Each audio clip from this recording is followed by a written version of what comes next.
y política. Esta mañana vamos a platicar con Martín Flores Castañeda. Él es el secretario general del Sindicato de Trabajadores al Servicio del Gobierno del Estado. Martín Flores, muy buenos días. Muy buenos días, Alberto. Gracias por estar aquí con ustedes en este espacio en concreto.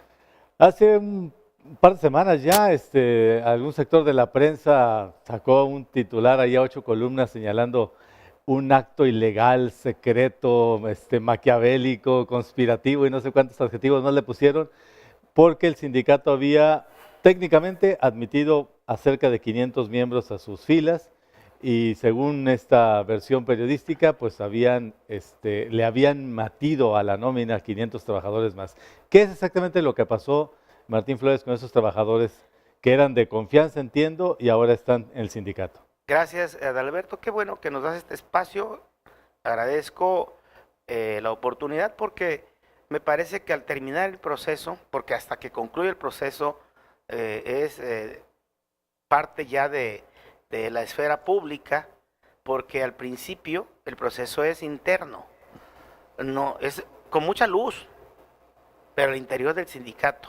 El proceso de ingresar al sindicato y la conclusión con el acuerdo de la Asamblea de Delegados y del Comité Directivo Estatal que aprobó por unanimidad admitir a 488 trabajadores activos al servicio del gobierno del Estado como nuevos miembros del sindicato, es un acto totalmente legal, apegado a derecho, primero a los estatutos internos y segundo a un derecho individual de cada trabajador que tiene derecho a formar parte de un sindicato o crear un sindicato organizándose cuando menos 20 trabajadores de cualquier dependencia. Estos trabajadores, ninguno de ellos es nuevo, no representa una erogación adicional para el gobierno del Estado. Las 488 plazas están debidamente presupuestadas, porque si están en la nómina y se les estuvieran pagando fuera del presupuesto, incurrirían en responsabilidad el secretario de administración, el director de capital humano, los coordinadores administrativos de cada ente público que tiene a estos compañeros trabajadores como activos, laborando. Son de carne y hueso y llevan 5, 10, 15, 20, 25 y hasta 28 años de servicio. Y decirte que son trabajadores de base, por derecho. Unos, un tercio, nominalmente, están reconocidos ya como de base. Otro tercio los tienen con categoría nominal de confianza, pero su función y categoría corresponde a uno de base. Es la misma que los de base. Y un tercer grupo, un tercio, los tienen como supernumerarios. Los supernumerarios deben de ser aquellos que se contratan por tiempo determinado y para una obra determinada y solamente por ese tiempo. Resulta que los compañeros los tienen como supernumerarios después de 15 años de servicio. Eso es contrario a la ley. Tiene derecho ese compañero a ser ya por tiempo indefinido y por su trabajo y desempeño tener derecho a la permanencia, que se convierte en base. Un amigo columnista me mandaba un párrafo de la Ley de los Trabajadores donde especificaba que los trabajadores de confianza no pueden ser sindicalizables. ¿Sí? Ese es el caso, habría que estudiar caso por caso, o quién decide, como tú decías, que este tercio de trabajadores nominalmente con cargo equivalente a los de sindicato, o los supernumerarios estaban ya con derechos de hecho, ¿quién decide que tienen derecho a ser basificados y en todo caso sindicalizables? Lo decide y lo ejerce cada trabajador. Quien lo va a gestionar es el sindicato. Es un derecho ya ganado. Sí. Sí, que si el gobierno del Estado, cualquier entidad pública no lo reconoce, tendríamos que entrar a una controversia laboral, a una demanda laboral, para lograr la base. Lo que pasó en Manzanillo, los 130 que hicieron el nuevo sindicato demandaron la base y la ganaron. Y algunos todavía no, unos van a convenir y si no van a demandar. Solamente que en esos casos reclaman retroactivamente prestaciones. En el caso nuestro, lo que estamos haciendo es que sin afectar el presupuesto de egresos, con el mismo presupuesto, se les dé seguridad laboral a la que tienen derecho estos compañeros, certeza laboral, y se incorporen a un sindicato que les abrió las puertas porque tienen derecho, ya ganado, y que el sindicato habrá de ser su representante, su patrocinador para la vía de acuerdo o para la vía de controversia. Este mes siguiente será de entablar la comisión, nosotros ya nos reunimos con el gobernador, pero antes de ello te diría que el párrafo que te envían es solamente una parte, nada más que te manden el artículo 6 y 7 que dice cuáles son los trabajadores de confianza, y el 8 que te dice que todos los demás son de base, y por lo tanto los trabajadores que nominalmente tienen de confianza son de base, no porque la entidad pública les ponga de confianza son de confianza, sino tiene que ver con la categoría nominal que tienen, y como una secretaria es de base en una dependencia y en otra es de confianza. ¿A qué te refieres con categoría nominal? El puesto El puesto que desempeñan y la categoría que tienen en la nómina. Para los que no estamos en la burocracia, ¿sería como qué tipo de funciones? Mira, las funciones que son de confianza, que dice el artículo 6, son las de dirección, supervisión, fiscalización, seguridad, manejo de fondos y valores y todos los cargos de funcionarios. Ellos no pueden ser No pueden ser sindicalizables. Luego el artículo 7 te establece un catálogo de servidores públicos, enumera qué servidores públicos son de confianza. Secretarios de despacho, directores generales, coordinadores generales, auditores, supervisores, peritos, agentes de procuración, jefes de departamento con funciones de dirección. Eso te lo dice la ley, te enumera todos los que son los de guardia y custodia y los de manejo de fondos y valores. Todos esos te los enumera la ley. Y el artículo 8 de la propia ley de los trabajadores del Estado señala que los no contemplados en el catálogo anterior son de base, todos los demás. Por lo tanto, la ley nos da claridad. Y efectivamente, los de confianza no son sindicalizables. ¿Cuáles? Los que enumeran el 6 y el 7. Y este proceso recibió 1000 solicitudes, de las cuales los que eminentemente tienen categoría y funciones de confianza no pudieron ser admitidos por el sindicato. Por eso terminamos con 488.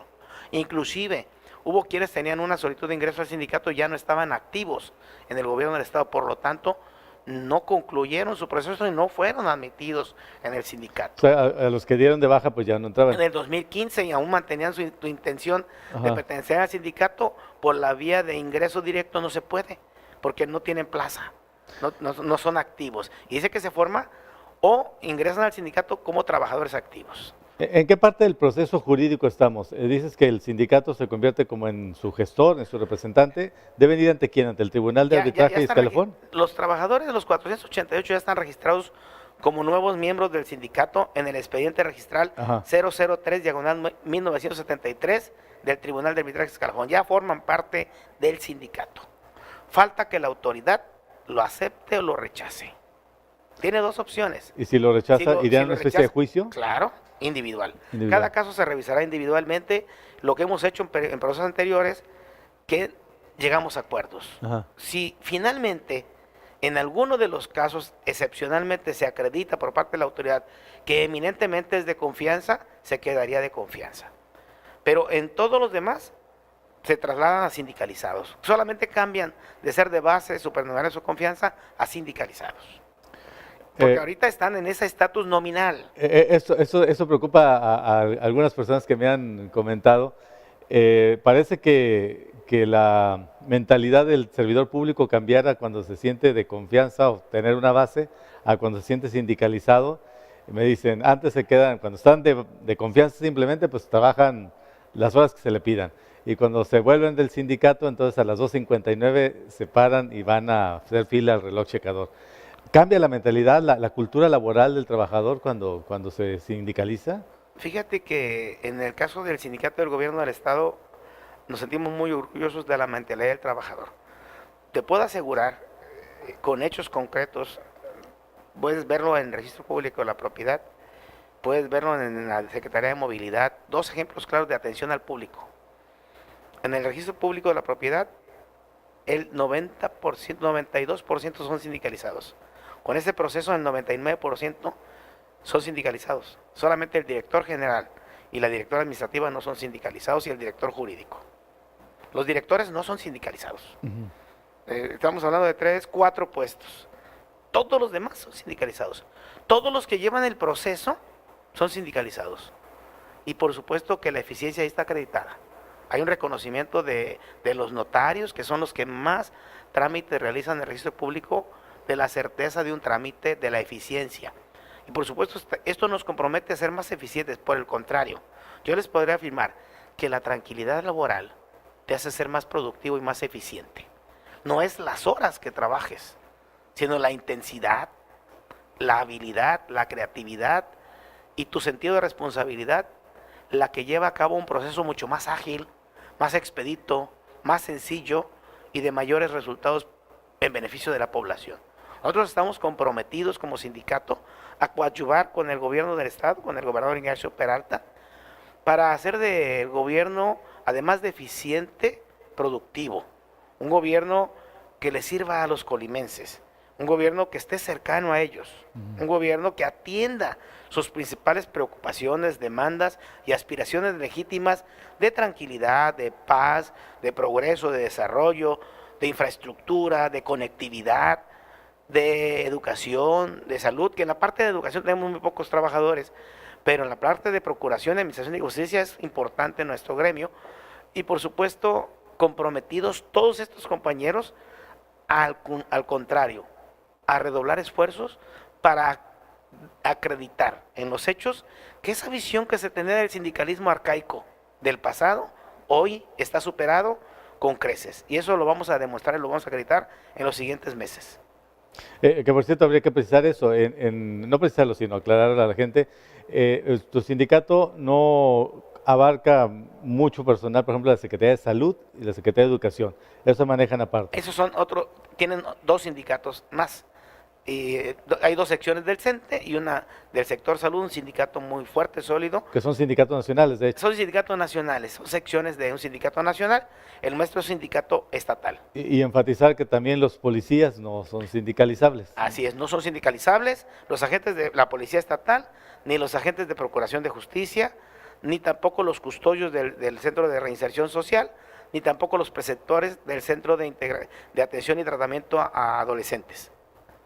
O sea, entonces, en ese sentido, nadie va a decir, ningún patrullero te va a decir, no voy porque ya terminó mi jornada laboral. No, ellos tienen que ser de confianza, así lo dice la ley. Y por supuesto, tienen derecho a organizarse, a defender sus derechos, pero no pueden formar un sindicato. Martín Flores, líder de la burocracia, te lo voy a preguntar directamente porque mucha gente lo está planteando en las redes sociales. ¿Sí? ¿Le dieron madruguete al gobierno del Estado en este tema de los casi 500 sindicalizados, nuevos sindicalizados? Al contrario, le ofrecemos al gobierno un grupo de trabajadores comprometidos que ya estaban laborando. Sería madruguete cuando no están. Pero si están laborando y tienen derecho, y además este proceso fue consultado con todas las áreas. Cada trabajador fue consultado, revisamos su estatus laboral, se llevó a cabo una serie de consultas y además recomendaciones, planteamientos de los mismos funcionarios que recibió el sindicato de manera asertiva. Esto quiere decir que hubo comunicación. Lo que pasa es que de alguna manera y mediáticamente se ha tratado de distorsionar este proceso. Primero, al decir que está en lo oscurito, que en lo oscuro, casi en las penumbras, a escondidas, no. Esas son nuestras instalaciones, nuestros eventos se llevaron a cabo, no ahorita, este proceso tiene más de un año, empezó en agosto, desde que llegamos a la dirigencia, recibiendo todas las solicitudes, porque les dijimos, las que ya tenían antes son válidas, pero actualícenla para saber su estatus laboral, y todos transitaron al sindicato para llevar su solicitud de ingreso. Acreditaron que son trabajadores activos, llevamos a cabo una serie de reuniones por cada área, llevamos a cabo un curso de inducción sindical para que conocieran al sindicato que aspiran a formar parte, que conocieran los estatutos, la ley de los trabajadores, sus derechos y obligaciones. Es decir, el sindicato no admite a nuevos miembros a un lugar que no conocen, a un gremio que deben de conocer al 100% su historia, su presente y su futuro. Y eso lo tienen ya claro los 488. Por lo tanto, si es un proceso que dura un año, pues eso no puede ser por ningún motivo madruguete, al contrario, es un proceso legítimo y un derecho constitucional, artículo 123, de los trabajadores. Y bueno, la verdad es que en Colima, donde nos conocemos casi todos, pues es muy difícil guardar ese tipo de secretos, ¿no? Y menos en un ámbito tan cerrado como la Y burocracia. además no hay secretos. Se fue al tribunal y a partir del tribunal ya le notificamos al gobierno. Entonces se le comunica que admitimos, pero el proceso interno del sindicato es autónomo e independiente. Si nosotros, para hacer cada movimiento al interior del sindicato, le consultamos al gobernador, pues entonces perderemos autonomía e independencia. Y esa creo que está acreditada, debe de velarse por respetarla, como nosotros respetamos todas las decisiones que competen al gobernador. Vamos a hacer una pausa en esta conversación con Martín Flores Castañeda, él es el secretario general del Sindicato de Trabajadores al Servicio del Gobierno del Estado, y regresamos en concreto.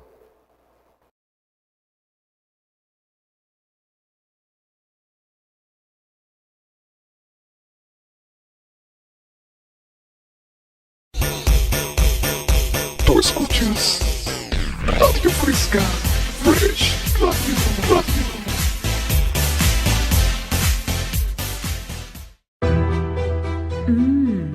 Comales de carne asada, chorizo, champiñones, pollo y tatemado en el fogón de Comala Campestre. Desayuna o almuerza con nosotros de 8 de la mañana a 1 de la tarde. Huevos al gusto, chilaquiles verdes y colimotes. El fogón de Comala Campestre. Kilómetro 3,5, carretera Comala-Suchitlán, pasando el nuevo libramiento Nogueras. Chicharrón en salsa verde y roja, quesadillas y sopes, flautas, enfrijoladas, enchiladas suizas y más. Descansamos los martes, el fogón de Comala Campestre.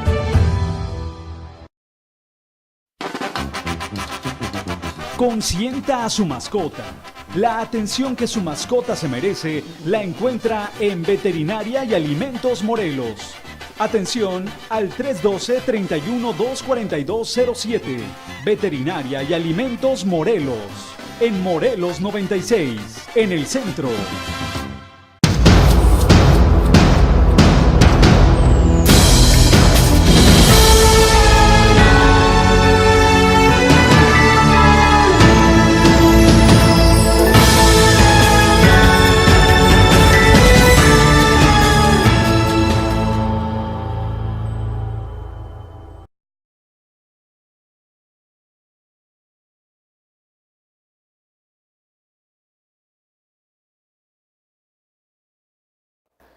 Ya regresamos en concreto a nuestra revista Social y Política. Soy Adalberto Carvajal. Estamos platicando con Martín Flores Castañeda. Él es el líder de los trabajadores al servicio del gobierno del Estado.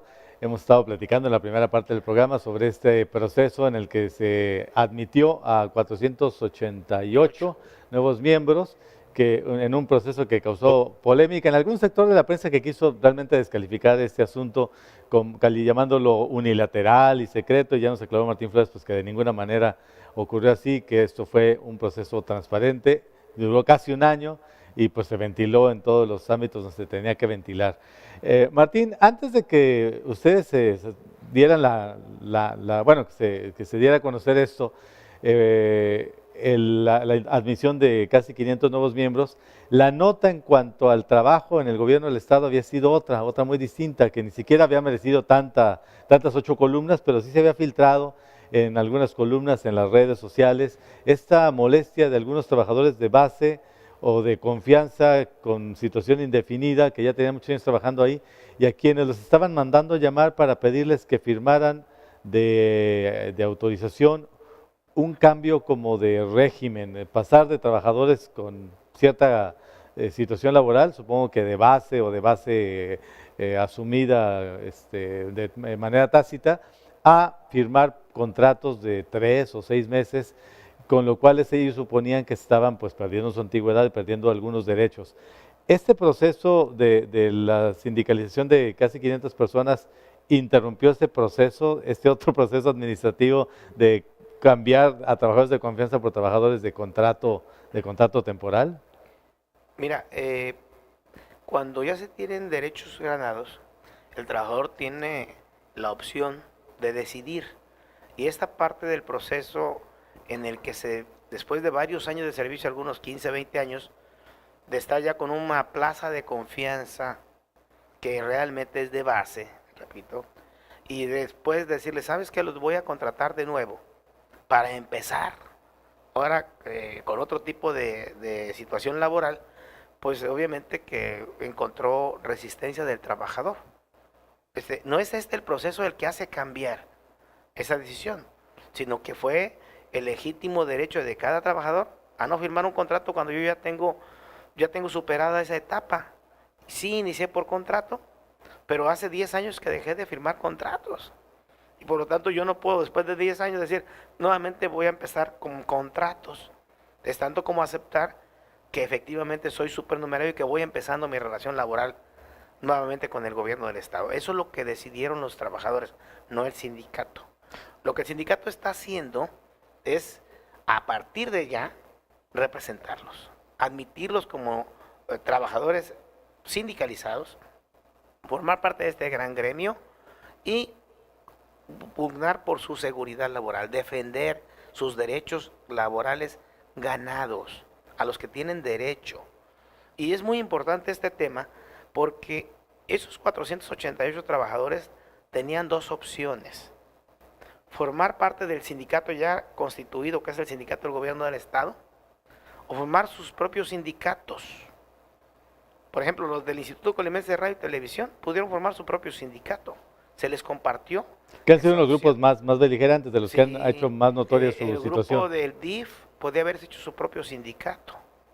El grupo de la Secretaría de Seguridad, el de la Procuraduría, el del Poder Ejecutivo, el del Poder Legislativo.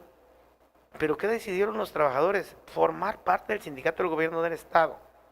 Yo me pregunto, ese medio, ese diario local, si esos 488 hubieran formado un sindicato con pleno derecho a organizarse y a formarlo, hubiera dicho que es madruguete, hubiera dicho que escandalizado de que va a afectar a las finanzas del Estado, me parece que la óptica hubiera cambiado y hubiera dicho, qué bien, que se emanciparon del líder, que Martín Flores, ya hay un sindicato más fuerte, que le va a hacer un contrapeso a los Sí, atropellos. porque serían casi 500 contra cuántos tiene el sindicato 2000, mayoritario. 2.700, 2.630. Entonces llegaremos a 3.000, cerca de 3.100 trabajadores, y incluyendo los jubilados y pensionados, porque siguen siendo miembros del sindicato. Y yo te aseguro que la visión, este tema que ha causado polémica, al crear otro sindicato, no lo hubiera creado. Me hubiera quedado. Es más, lo hubieran hasta vanagloriado. Ese mismo medio local, porque es su óptica. Sí, te hubieran aplaudido. Claro, lo hubiera aplaudido.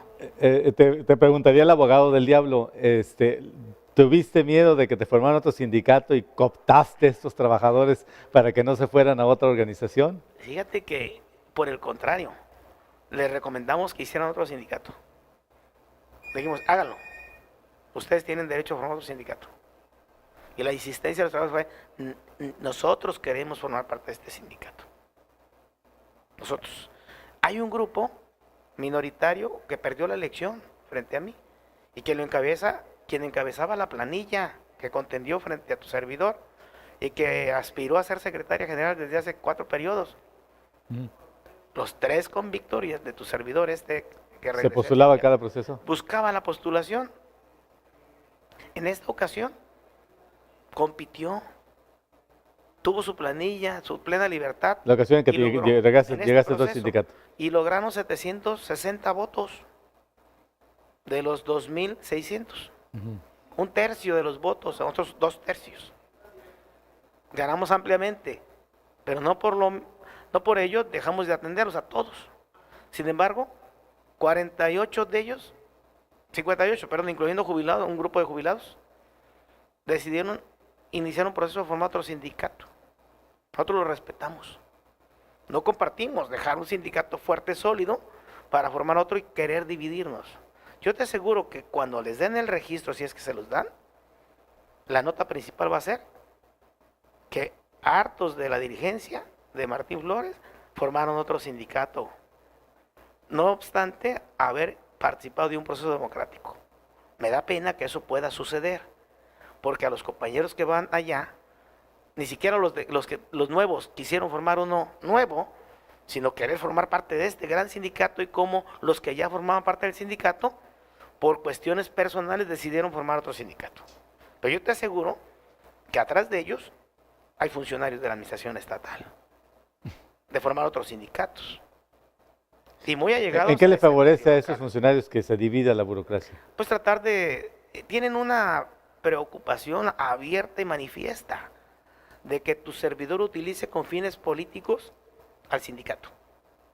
Lo han dicho abiertamente, y te puedo asegurar a ti, viéndote a la cara, a mis compañeros trabajadores, que si hemos tenido participación política, ciertamente es la fuerza que nos da el sindicato, pero nunca como moneda de cambio, a cambio de, ¿no?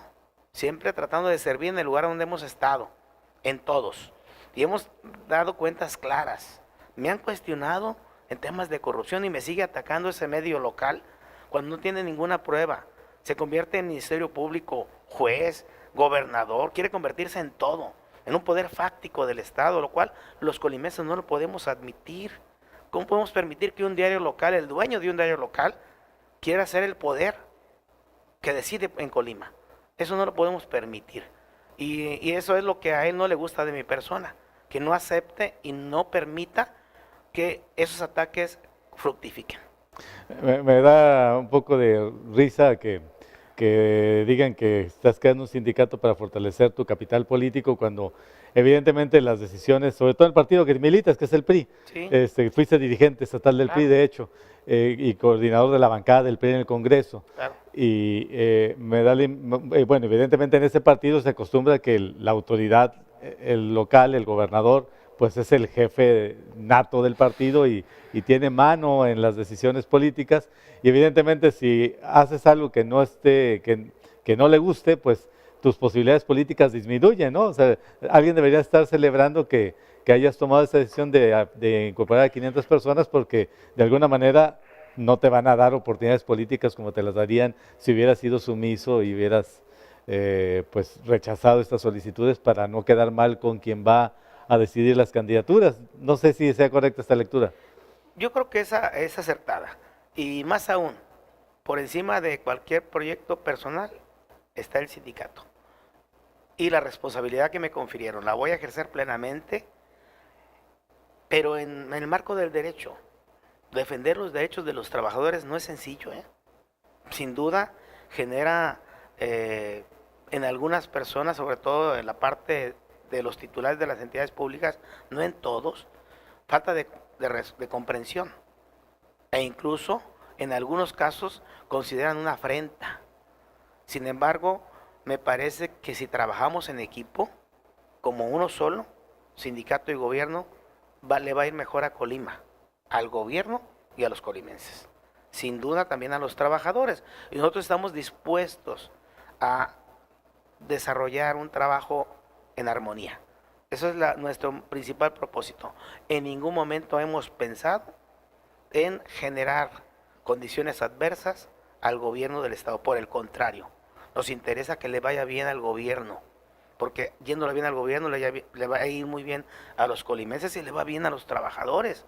Si le va mal al gobierno, le va mal a Colima y le va mal a los trabajadores que dependen del gobierno del Estado. Nosotros siempre hemos sido propositivos. Hoy, en ese aspecto, en ese mundo político que rodea al entorno gubernamental, y más, repito, un medio local, se ha dedicado un día sí y otro también, a tratar de cuestionar el ejercicio pleno de una dirigencia autónoma, independiente, y que lucha por los derechos de los trabajadores, pésele a quien le pese. Eso no nos va a detener, por el contrario.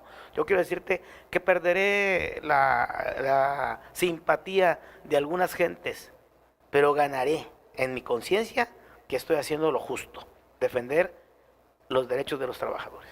Habíamos dicho en la primera parte del programa que la cultura del burócrata en Colima es una cultura laboral positiva, y yo quiero aquí recordarle a la gente que tú puedes ir a una oficina pública, no necesitas llevarle una revista con un billete adentro a la secretaria para que te atienda en el mostrador, no necesitas, porque además como mucha gente es conocida, saludas al cajero, saludas a la persona que está en la ventanilla, muchas veces es conocido de tu entorno, de tu familia, de tu barrio, es parte de la gran familia colimense de la burocracia, y no vemos esos casos de corrupción a pequeña escala, ni de prepotencia, ni de soberbia, que se dan en otras burocracias del país.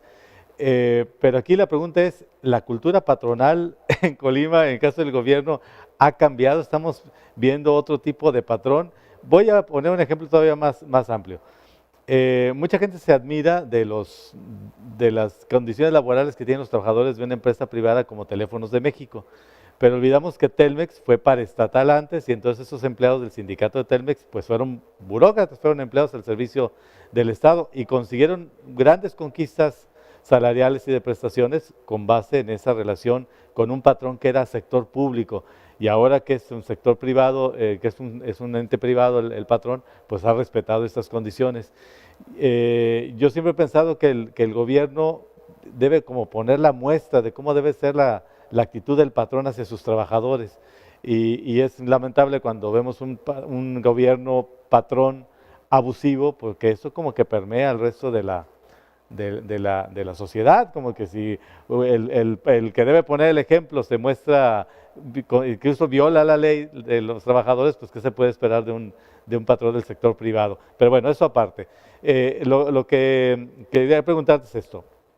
Esa gente que de pronto dice, pues vamos a hacer contratos de 3 meses o de 6 meses, o vamos a hacer despidos masivos, o vamos a hacer recorte personal, o mira, fírmame tu renuncia y te vuelvo a recontratar dentro de unos meses, pero ya no te recontrato, finalmente ya no te llamo, espero simplemente que pase el tiempo que podrías haber impugnado tu despido. Todo ese tipo de actitudes nos hablan de una cultura patronal más agresiva que la que estábamos acostumbrados a ver en el gobierno del estado de Colima.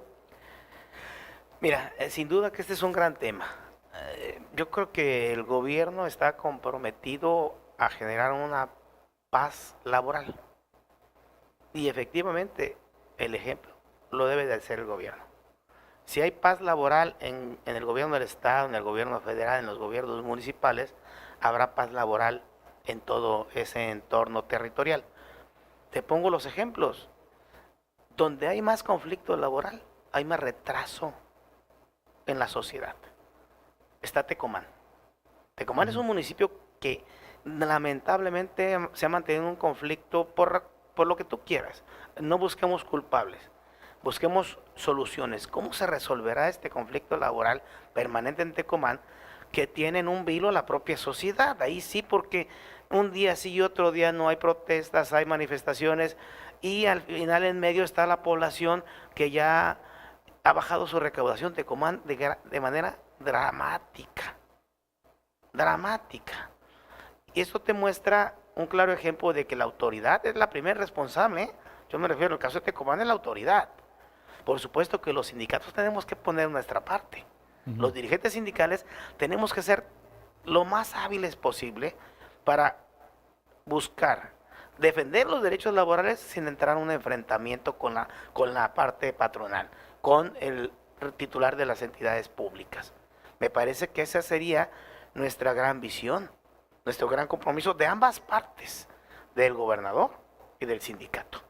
Es decir, que podamos llegar a transitar en armonía, en acuerdo, en respeto, en diálogo, hacia una relación laboral que hemos mantenido en estos 2 años, pero en el caso nuestro, un año, un mes, me parece que de manera muy eficiente. Yo reconozco en el gobernador Ignacio Peralta un respeto irrestricto a los derechos de los trabajadores. Sin duda, nos lo ha acreditado y se lo reconozco en corto y en público. Se lo comenté el día que nos reunimos para este tema, y nosotros no tenemos queja respecto a su respeto al derecho de los trabajadores. Nosotros no tenemos ninguna queja. Y le dijimos también de este proceso que no nos quieran empañar y enfrentar voces externas que nada tienen que ver en ello, porque que vea la comisión que decide el gobierno si nuestro proceso está pegado a derecho o no, y por eso se van a formar las comisiones, la sindical y la patronal, para llegar a acuerdos. Yo creo que esa es la mejor vía, y a Colima le irá mejor si todos trabajamos en armonía, y más que en armonía, unidos para darle el mejor servicio que se merecen los colimenses. Ese sería nuestro compromiso. Vamos a hacer una pausa en esta conversación con Martín Flores Castañeda, él es el secretario general del Sindicato de Trabajadores al Servicio del Gobierno del Estado. Regresamos en concreto.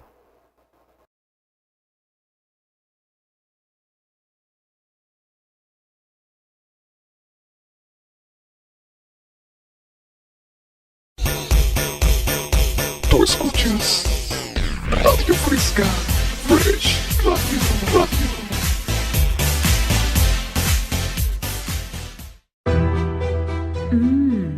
Comales de carne asada, chorizo, champiñones, pollo y tatemado en el fogón de Comala Campestre. Desayuna o almuerza con nosotros de 8 de la mañana a 1 de la tarde. Huevos al gusto, chilaquiles verdes y colimotes. El fogón de Comala Campestre. Kilómetro 3,5, carretera Comala-Suchitlán, pasando el nuevo libramiento Nogueras. Chicharrón en salsa verde y roja, quesadillas y sopes, flautas, enfrijoladas, enchiladas suizas y más. Descansamos los martes, el fogón de Comala Campestre.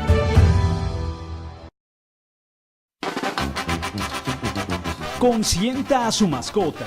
La atención que su mascota se merece la encuentra en Veterinaria y Alimentos Morelos.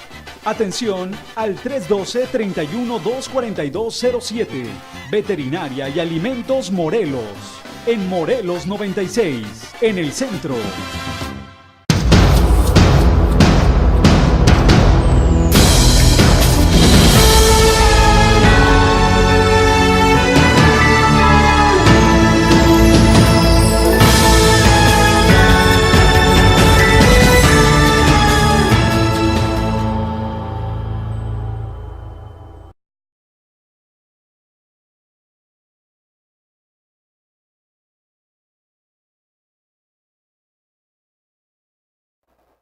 Bien, ya regresamos en concreto. Soy Adalberto Carvajal, estamos platicando con Martín Flores Castañeda, él es el líder de los trabajadores al servicio del gobierno del Estado.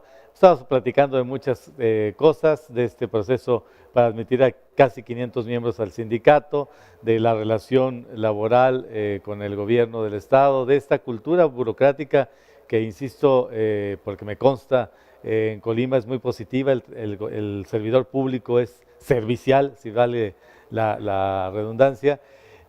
Pero yo creo que en términos de estructura laboral nos ha estado haciendo falta, Martín Flores. Tenemos al trabajador sindicalizado, esos trabajadores de base que de alguna manera pues tienen cierta certeza y seguridad en su estabilidad, sobre todo en su trabajo, que no los van a correr al término de la administración, al menos ellos piensan que no los van a correr porque todo se puede. Y los funcionarios, los altos funcionarios, los funcionarios que pues realmente son parte del gabinete empleado. ¿No nos ha hecho falta un renglón intermedio, esto que en algunas partes le llaman la meritocracia o el servicio civil de carrera, para darle protección a quienes han trabajado en las administraciones públicas, que entran y salen y que de alguna manera se profesionalizan en esto, pero que pues no están en el sindicato, tampoco tienen una estabilidad laboral y muchas veces, al final de cuentas, cuando hay condiciones políticas favorables, cuando el gobernador es su amigo, pues los pensionan por un decreto del Congreso y les dan hasta más de lo que les toca. Pero en su gran mayoría no les toca nada, en su gran mayoría trabajan y no cotizaron ni para pensiones siquiera, o lo que cotizaron queda ahí en la caja y no lo pueden recuperar. Este servicio civil de carrera se ha anunciado desde hace mucho tiempo y jamás se ha concretado. ¿El sindicato estaría por crear esta clase media, digamos, de trabajadores del servicio del gobierno? Mira, no nos corresponde a nosotros. Nuestro ámbito de competencia es respecto a todo aquel que pueda ser sindicalizado. Sin embargo, me parece que el servicio civil de carrera en los mandos medios, efectivamente en ese estrato de servidores públicos, le viene bien a un Estado, a una entidad pública, a un organismo público descentralizado. El gobierno federal lo lleva en la práctica, gobiernos estatales y los gobiernos locales lo llevan a la práctica, y esa será una decisión, sin duda, del gobierno para con sus trabajadores. ¿Por qué? Porque nosotros como sindicato tenemos claridad cuál es nuestro ámbito de competencia y el cual siempre habremos de atender y respetar. Y en ese sentido nos corresponde llevar a cabo una relación laboral representando a los trabajadores de base, efectivamente. Y ya que hablamos de un servicio profesional, de servicio público, de servidores públicos, hay que recordar que el sindicato tiene un alto nivel de profesionalidad, ¿no? Muchos de sus agremiados son profesionistas. Sin duda, es una verdad que a lo largo de estos últimos 25 años, que se ha logrado estimular la profesionalización y que se ha consolidado en los últimos sexenios desde el área de capital humano y con los estímulos de becas para estudios.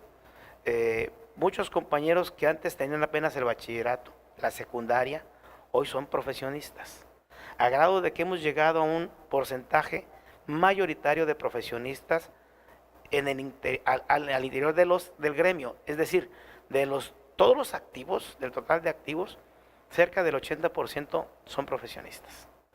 Pero además, un 15% de esos profesionistas tienen maestría o doctorado, lo cual hace a los trabajadores sindicalizados altamente competitivos, eficientes.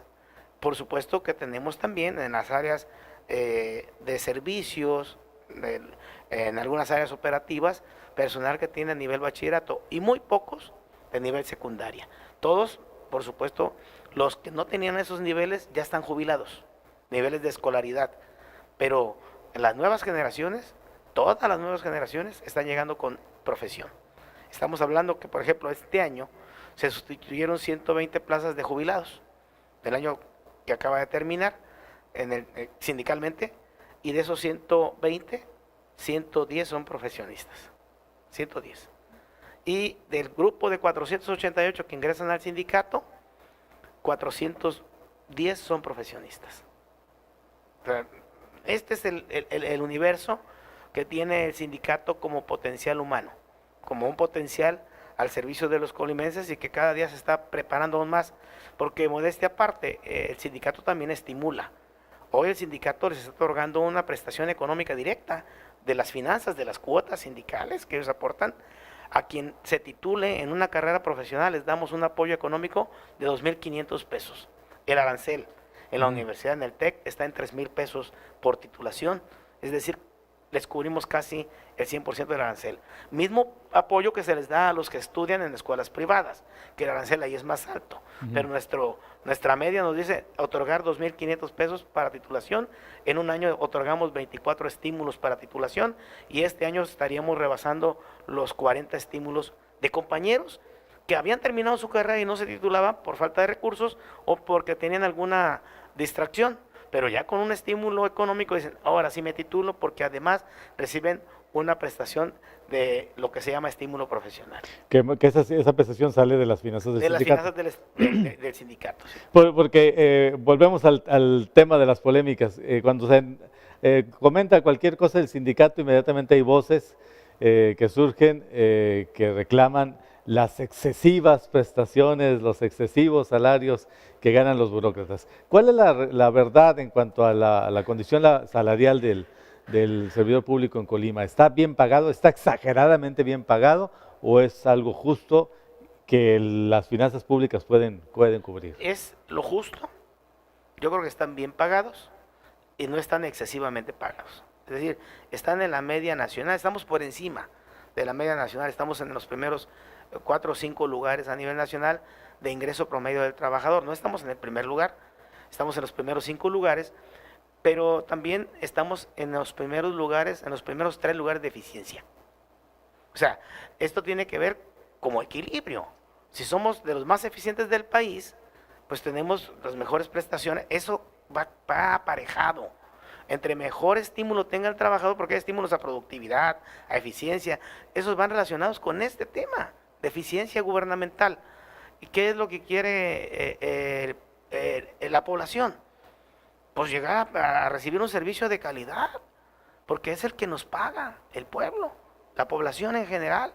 Luego entonces ese es nuestro mayor compromiso, y por eso es que estamos profesionalizándonos. Y decirte que esta visión de Estado se tiene desde varios sexenios, pero en este sexenio en particular, el área de profesionalización está llevando a cabo muy bien su labor. Cada ingreso nuevo, ahí sí son nuevos ingresos, que no es el caso de los 488, sino cuando hay una vacante para ingresar a laborar, tienes que pasar todo un proceso de examen, todo un proceso. Nadie entra porque es que se heredan las plazas, ya es un mito. ¿Se le da preferencia de propuesta a un trabajador cuando se jubila? Sí, pero siempre y cuando... O sea, un familiar de alguien. Sí, pero que pase sus exámenes, Ajá. Si no los pasa, no procedió. Y entra otro candidato en bolsa de trabajo. ¿Un Y se requisito mandan es varios tener candidatos. licenciatura? En algunos puestos sí, Ah. en otros no.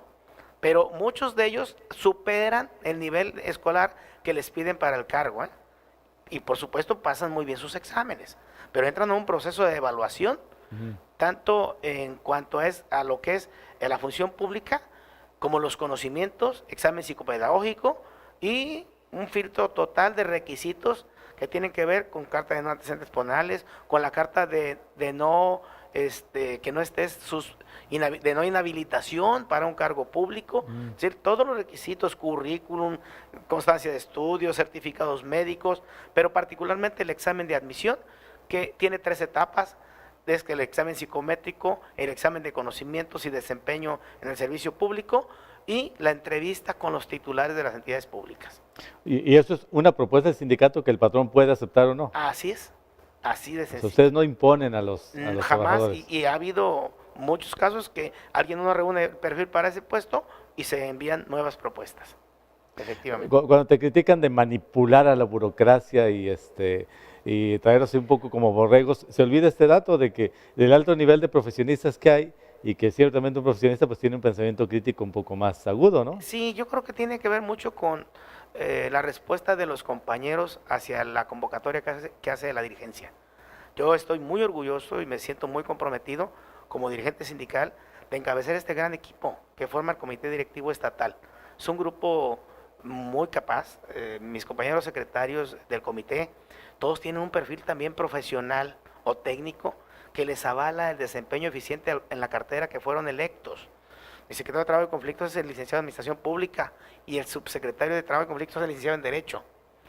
Nuestra secretaria de Finanzas es contador pública, era auditora, conoce muy bien de finanzas públicas.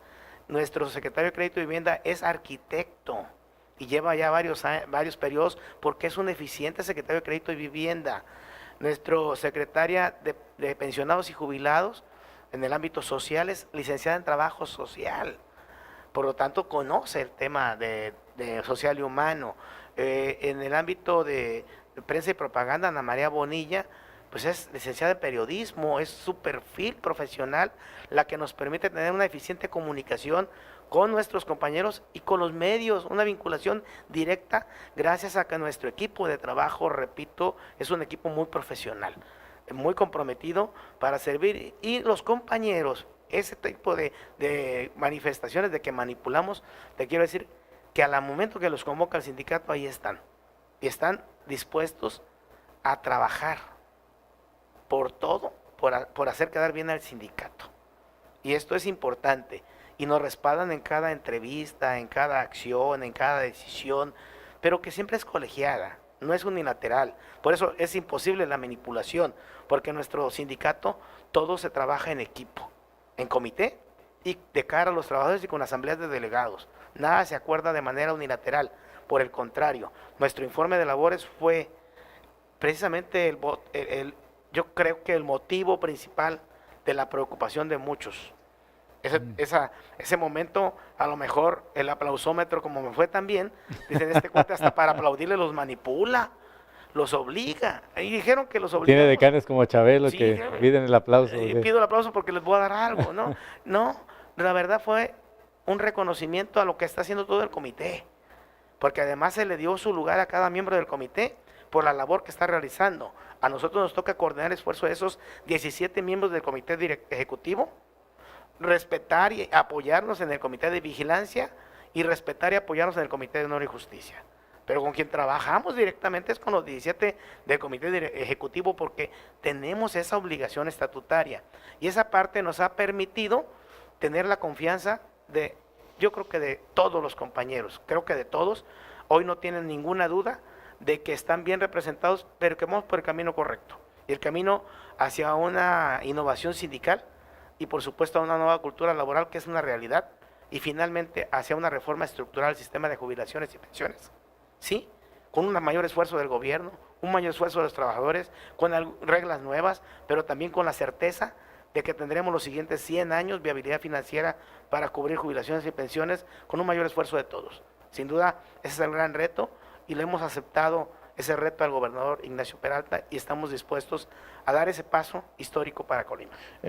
¿Asegurado por 100 años el régimen de Con los jubilaciones? estudios actuariales que estamos trabajando conjuntamente con el gobierno, a eso queremos llegar. Sí tenemos que llegar juntos. Es curioso porque yo fui a alguna reunión ahí con algún asesor, algún consultor externo que contrató el gobierno y planteaba un panorama terrible para el tema de las pensiones, como que estaba literalmente quebrado. Como está así, quiebra. Dentro de 10, 15 años, tarde que temprano, no habrá dinero para pagarle a nadie. Ajá. A nadie jubilado, solamente a los activos. Como está es que pagan de nómina Así es. las Sí, jubilaciones. no, la que sigue es que el fondo propio ya pague las siguientes jubilaciones. Pero ahí hará un esfuerzo mayúsculo el Estado y un esfuerzo los trabajadores. Sin duda, nos toca ponerle a todos a este nuevo sistema, pero más al gobierno, más al Estado. Y aceptamos el reto de comprometernos y los trabajadores están conscientes de que tenemos que dar nuestro máximo esfuerzo y también esforzarnos aún más en este nuevo sistema porque queremos tener certeza laboral y seguridad de una prestación social que es justa, que cuando yo llegue a una edad ya adulta tenga una jubilación decorosa. Que el patrón tendrá que empezar a hacer aportaciones importantes, quizá reponer lo que no pusieron gobiernos anteriores. Le va a tocar, de alguna manera, intrínsecamente, pero hacia el nuevo sistema, Ajá. Lo que se dejó de aportar durante muchos años, hay que resarcir esa falta de aportación, que la cumplía pagando las jubilaciones, pero se generó un círculo vicioso que terminó por generar un posible colapso financiero a futuro, no en este momento, pero sí eventualmente al futuro. Y tenemos que ver hacia el futuro, por eso hablamos de ver hacia el futuro. Y en ese sentido comparto la entereza, la preocupación y el sentido de responsabilidad del gobernador Ignacio Peralta. ¿Y al trabajador qué le tocaría poner? Cuando menos el doble de lo que está aportando hoy. ¿Qué aportan? El 5% de su sueldo. Yo creo que andan los estudios, te dan entre el 10 y 11% de tu sueldo. O el 6% con todas las prestaciones nominales. Si queremos el 100% de pensión, de jubilación, del sueldo y prestaciones nominales, entonces tenemos que aportar el 6% del sueldo y prestaciones nominales y el gobierno tendría que aportar el doble como en otros sistemas, 12% de entrada. Y ya lo hemos comentado con los compañeros y hay disposición, que va a ser para todos, gobierno del estado, municipios, todos, parejito. El sistema de jubilación está afectando a todos. Si no le entramos hoy, mañana nos vamos a arrepentir todos, gobierno y trabajadores. Que espero que no les cueste mucho trabajo aportar a pensiones, ahorrar para su retiro, porque además ahorran sistemáticamente los trabajadores del Estado, ¿no? Mucho, bendito Dios, ahorran 55 millones entre todos y regresamos 70 millones. 55 millones de ahorro más 15 de utilidades, porque se genera un 24% de utilidades de lo que ahorra, del capital ahorrado. Si tú como trabajador sindicalizado ahorras 10,000 pesos al año, te regresamos 12,400. Si ahorras 100,000, te regresamos tus 100,000 de ahorro más 24,000 de utilidad. Esa es la bondad de proyectos que lleva a cabo el sindicato y que son muy viables en el sistema de jubilaciones. Habrá financiamientos, habrá capitalización, habrá aportación, habrá nuevas reglas para las nuevas generaciones, porque ellos tendrán que entrar a una nueva regla con mayor antigüedad y mayor edad para darle viabilidad a ellos y a las futuras generaciones, repito, de los siguientes 100 años. Y el estudio actual lo hace el mismo actuario, y sí procede, y sí es viable. Pero nos cuesta un buen esfuerzo a todos. Sin duda, yo creo que los colimenses se sentirán orgullosos de un gobierno y un sindicato responsable. Lo van a ver, lo vamos a lograr. Bien, el complejo administrativo, que lo que era el Museo Sebastián ahora es una especie de centro de convenciones, como los salones para rentar, sí. Y dice pensiones. ¿Quiere decir que los ingresos de esos espacios van a pensiones? Sí, claro. No son los ingresos, no. Pensiones ya no paga renta. Ya aprovecha un espacio que sigue siendo una parte cultural, pero había espacios disponibles y hoy son oficinas y es un espacio muy decoroso para atender a todos los trabajadores en la dirección de pensiones, que se tendrá que transformar en un instituto autónomo con reglas nuevas, con transparencia, con eficiencia y fuera opacidad. Se acabó la opacidad y todo estará en la página de transparencia, mi estado de cuenta individual, que serán fondos comunes, pero que tendré derecho a conocer cuánto tengo, cuánto ha aportado, cuánto aporta el patrón a esas cuentas, para decir que sí vamos a generar certeza en el trabajador y viabilidad financiera, y que el esfuerzo valdrá la pena hoy, mañana y dentro de 100 años. El gran reto que el trabajador siga ganando ya jubilado, pues casi lo mismo que... No, lo mismo, al lo mismo que 100%. ganó. Así es. Porque ahorita hemos visto gente que gana menos de lo que ganaba, y también algunos casos ahí de privilegiados más. que ganan más de lo que, Así es. incluso para los que nunca cotizaron, ganan 3 veces más de lo que ganaban. Sí, a nosotros nos cuestionaron, nosotros cotizamos durante 31 años a pensiones. Ajá. Ahí están los fondos. Y nunca los tocamos, nunca pedí préstamos. Nosotros, tu Mi caso, caso personal. ¿tú ya estás jubilado? Yo ya estoy jubilado, tengo una jubilación de 32,000 pesos mensuales, es decorosa. Terminé como jefe de departamento, inicié como dictaminador. Inmediatamente, siendo trabajador activo, no comisionado al sindicato, fui jefe de dictaminadores. La jefatura me la gané por oposición, el cargo me lo gané por oposición. Trabajé 5 años en la Comisión Agraria Mixta, me vine al sindicato, trabajé incansablemente por el gobierno y por el Estado, y hoy estoy jubilado y sigo trabajando por el sindicato, por los trabajadores, pero también por el gobierno del Estado, porque somos un sano equilibrio y no percibo un sueldo adicional, ninguno. Aquí no hay eso de comisionados que ganan doble. No, no hay, no existe. Y además, decirte que en el sindicato del gobierno del Estado tenemos una premisa, la transparencia. Podrán consultar nuestra página de transparencia en la Infocol, en nuestro sitio web, o pedirlo a Infocol, y observarán, como dijo ya nuestra presidenta del Infocol, somos el único sindicato en el Estado que cumplió con la transparencia, a tiempo y en forma. Y estamos tratando de cumplir al 100%. Llevamos un 70% de información. Nos faltan algunos datos e informaciones menores, pero toda la información sustantiva del sindicato ahí está. Nos piden alguna información adicional, se las vamos a pasar. Todo debe de estar en la página de transparencia para llegar. Seríamos el único ente público que llegaría al 100%. El único de todo el Estado. Martín Flores Castañeda, pues muchas gracias por haber esta conversación aquí en concreto. Él es el secretario general del Sindicato de Trabajadores al Servicio del Gobierno del Estado, y le agradecemos mucho su presencia en este programa. No, al contrario, Alberto, este espacio que nos brindas de manera espontánea, con invitación tuya, contrario a lo que se afirma en un medio, que estamos buscando pagar medios para que nos reciban. Ya lo dijo el entrevistador de la radio de hace un rato, dijo, nosotros lo invitamos, que quede claro. Ayer también nos invitaron 4 medios que estuvimos, nos dijeron, nosotros lo invitamos, para que quede claro. Él nos pidió, le insistimos a la Secretaría de Prensa y nos dieron el espacio, y con mucho gusto estaré cuantas veces me invites. Muchas gracias. Y la verdad es que supongo que aquí y en otros medios te estaban buscando desde hace varios días. Desde hace varios días. Y decidimos salir a medios para evitar ya tanta desinformación. Yo creo que vale la pena que los colimenses conozcan las dos visiones, pero particularmente que conozcan que tenemos que unirnos por Colima todos. Pues es la voz de Martín Flores Castañeda. Muchas gracias, soy Adalberto Carvajal. Nos vemos hasta el próximo martes, porque el jueves, pues en Colima son sagrados los días de la feria. Bueno, son días de guardar por los santos y los difuntos, pero en Colima nos vamos a la feria, así que nos vemos el próximo martes. Muchas gracias.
que tiene un gran antecedente histórico y que para esto hemos venido a que nos comparta ese gran bagaje que hay y que antecede a esta, pues esta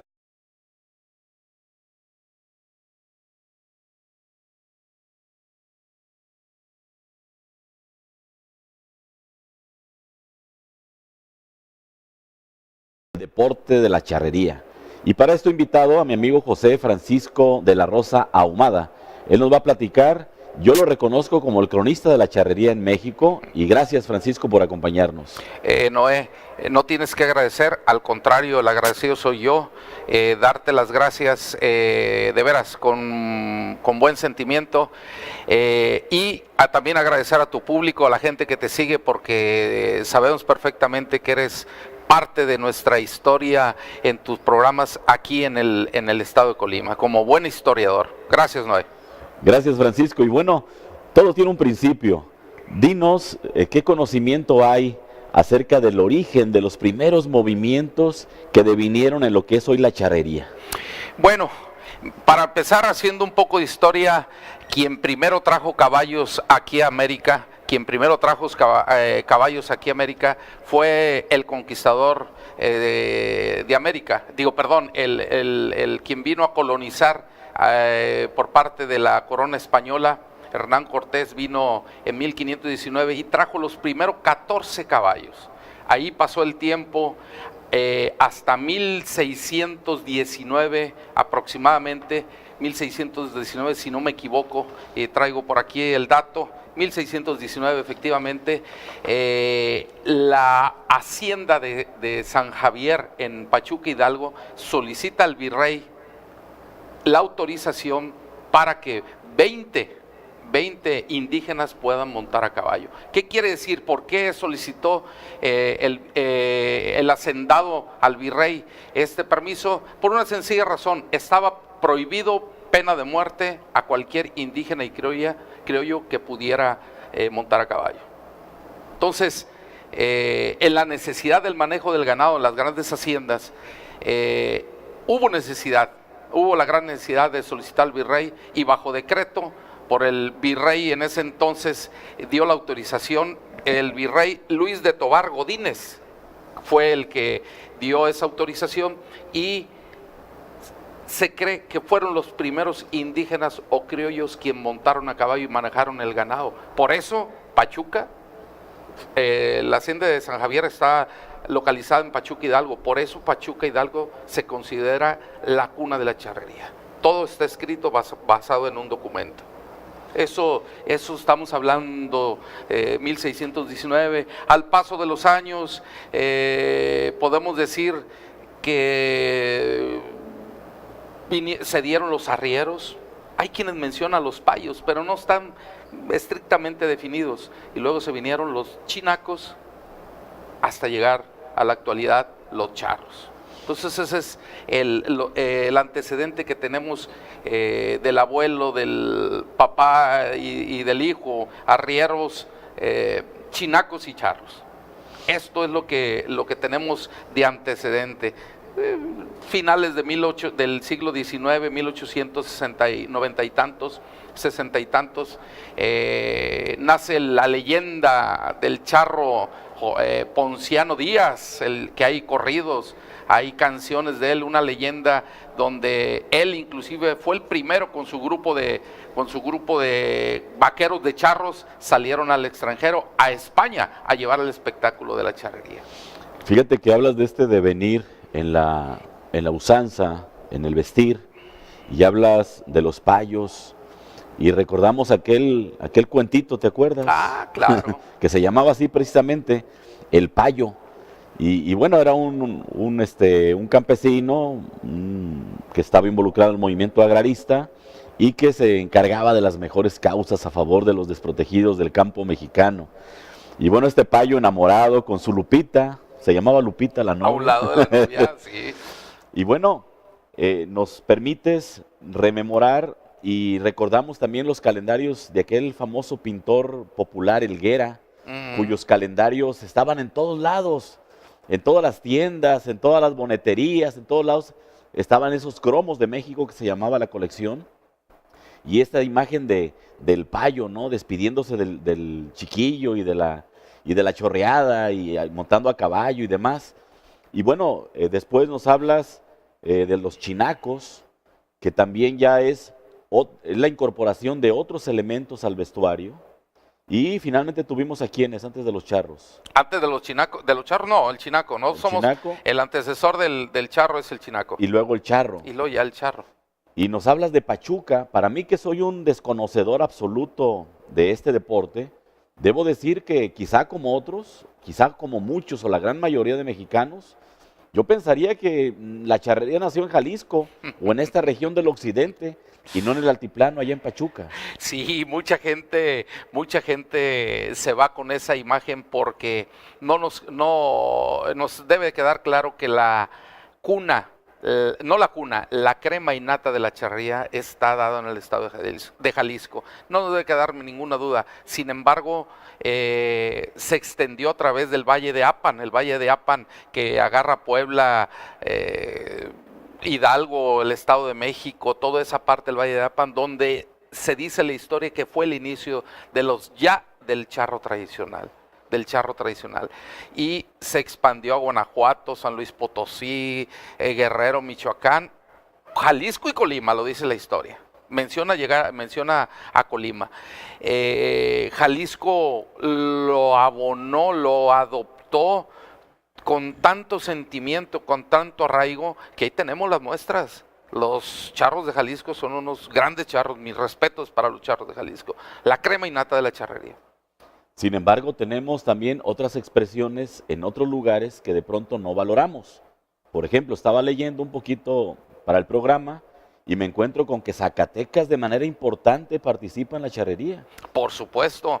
Miren, hay estados, voy a mencionar estados, y no quiero con esto demeritar a algunos otros estados, pero yo en la actualidad puedo decir, me atrevo a decir, que el estado número 1 en charrería, lo sigo mencionando, Jalisco. De ahí, el Estado de México, Guanajuato, Pachuca, no dejamos de laguna, Hidalgo, pues, perdón, pero el Estado de Hidalgo, sí tiene razón, discúlpame. Y sin dejar de mencionar a Zacatecas. Todavía en estos tiempos, pasas por camiones entre Moyagua, Juchipila y todos esos pueblitos que conducen hasta Monterrey, por así llamarlo, en la ruta esta, y vas a un pueblo, volteas a las plazas principales de ahí, de esos pueblitos, y logras ver a esta gente ya mayor, con años encima, pero con sombrero ancho. Me da una satisfacción, me late el corazón de pura emoción. Ver eso, Noé. Entonces, Zacatecas, por supuesto, tiene ese gran arraigo. Y aparte, tú recuerdas que también ahí se dieron los revolucionarios, la famosa guerra de Zacatecas. Y la marcha. La marcha. Nuestro himno nacional, charro. Nuestro himno nacional, charro. Así ya lo tenemos por decreto en nuestra charrería. Es nuestro himno nacional, charro. La marcha de Zacatecas. Y bueno, no podemos olvidar a un charro cantor por excelencia. Don Antonio Aguilar Barraza. Don Antonio, un verdadero charro. Él sí era charro. Y aparte tenía ese don del canto y la actuación. Gente de mucho cariño. La gente le tenía mucho aprecio. Un verdadero charro cantor. Sí. Además, dice charro. Y charro implica no solamente ponerse el traje. No solamente ponerse las botas o el sombrero ancho,